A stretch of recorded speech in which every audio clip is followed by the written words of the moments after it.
Here's an objection to Noah's flood story that shows off the stupidity and ignorance of the atheists who propose this shit. Where did the water come from?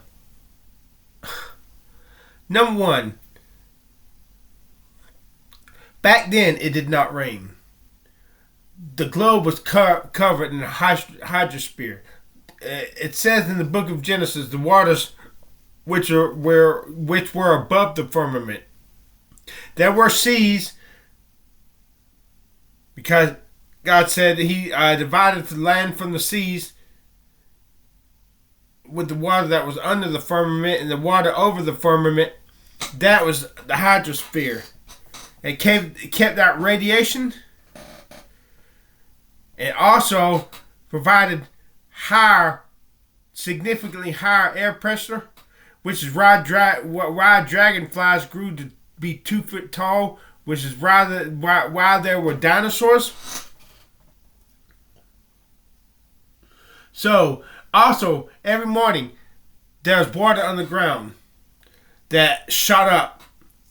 Either it came up as a mist and watered the ground, or there were geysers.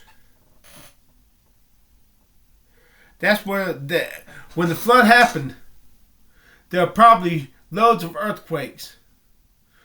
The water from the hydrosphere started to condense, probably from volcanic explosions, releasing ash into the air, kind of a winter cooling. And that's where the damn water came from underground and from the hydrosphere. There was probably a shitload of water up there.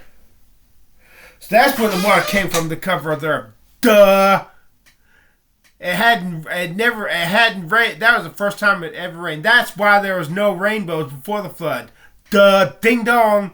In Hebrews it says, by faith Noah being warned of things not yet seen. That was talking about the rain, because God told Noah it was going to rain. It had never rained on the earth.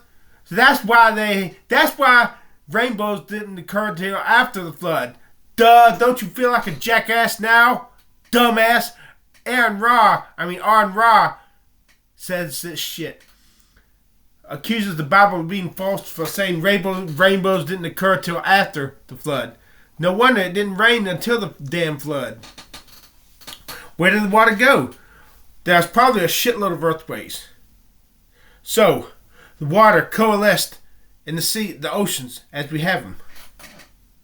The earth was probably not covered by as much water before the flood, and that all the animals, they probably had a whole entire set of species of animals before the flood.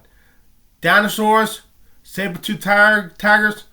And God brought just the right animals. He didn't bring every single animal onto the ark, just enough kinds so that we could have the world of animals today.